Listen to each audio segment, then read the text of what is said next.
Hi, and welcome to the updated version of the Consecutive Numbers plugin for Fusion 360. This video describes the basic use of the Consecutive Numbers plugin. You can download this plugin in the Autodesk App Store. I will link it in the description below. This is the version 1.2 of this plugin. The complete feature set is already described in a different video, which I will also link down below in the description.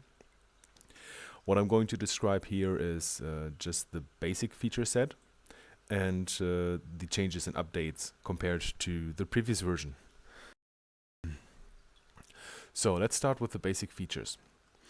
Once you install the plugin, you will have this button in your menu. It will probably not appear up here, but you will find it in the list under consecutive numbers. If you want it up there, you can always click on these three dots and select Pin to Toolbar. So if you activate it, you will have your menu, and the most basic feature is, of course, the creation of the consecutive numbers. You have a start number, you have an end number, and you have steps, and with these settings the numbers will be generated along a line. So if we select this line here, this is already enough information to create and extrude the numbers. As you can see, the numbers are created as bodies, and they are extruded. And yeah, the creation can of course be adapted.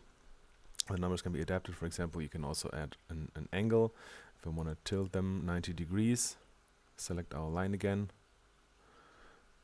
Now see that they are oriented in a different way.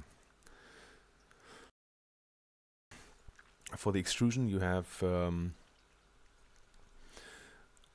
basically the same features as in a standard Fusion extrusion. You can select between your body, join, cut, intersect, everything you know from your regular extrusion. And of course, you can select a distance. Yeah, what you also can do is adjust the font. For example, you can set a different height for the numbers, which is basically the size. You can select a different font style. This is a bit more complicated. I described this in the previous video. If you want to use this, please look at the other video. You can align the text in different ways.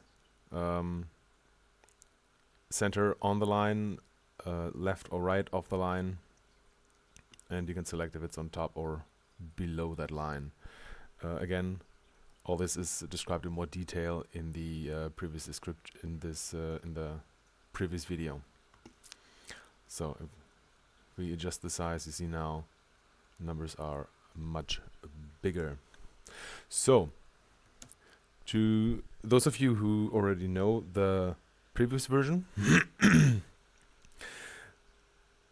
the main difference, which was requested in a review on the Autodesk App Store, is that you can create the numbers on different kinds of lines. Until now, it was only possible to create them on a straight line, and now it is possible to create them, for example, on an arc or a spline. If I select this arc, you can see that the numbers are neatly spread out on this arc. Same goes for the spline. If I select these numbers, select the spline, you now see that they are created here too.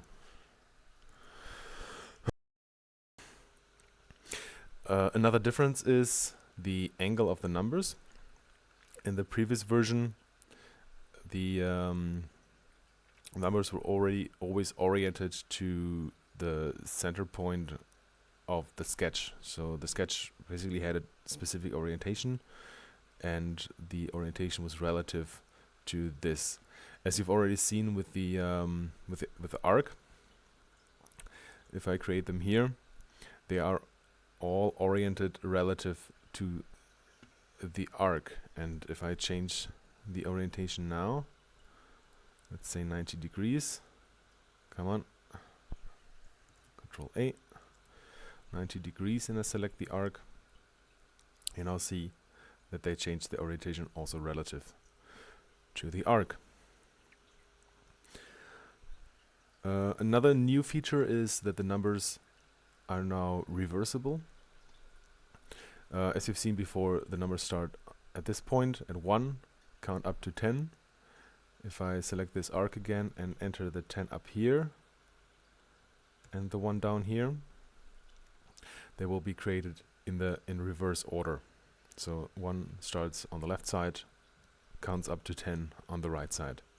This is very practical because it's not always guaranteed that the direction you draw the line is also the direction of the numbers, especially in different line types. This is why I also added that feature to reverse the numbers.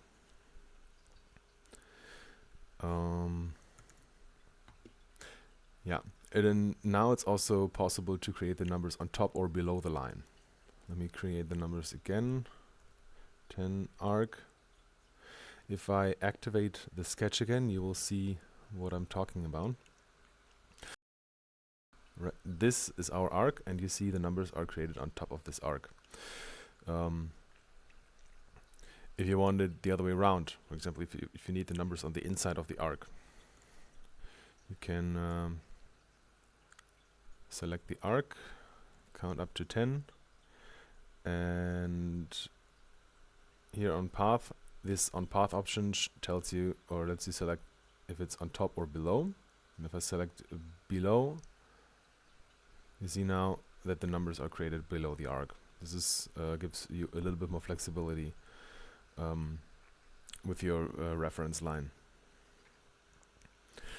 Yeah, these are basically the new features. As I said, you can download the plugin in the Autodesk App Store. I will link it in the description below. Feel free to give me any feedback if you already used this plugin before. Let me know what you think. Let me know if you encountered any problems that need fixing, that need to be fixed. You can also tell me what you liked about the plugin. Positive feedback is also very welcome. And yeah, I hope you enjoyed. I hope it helps you in your work, and see you then.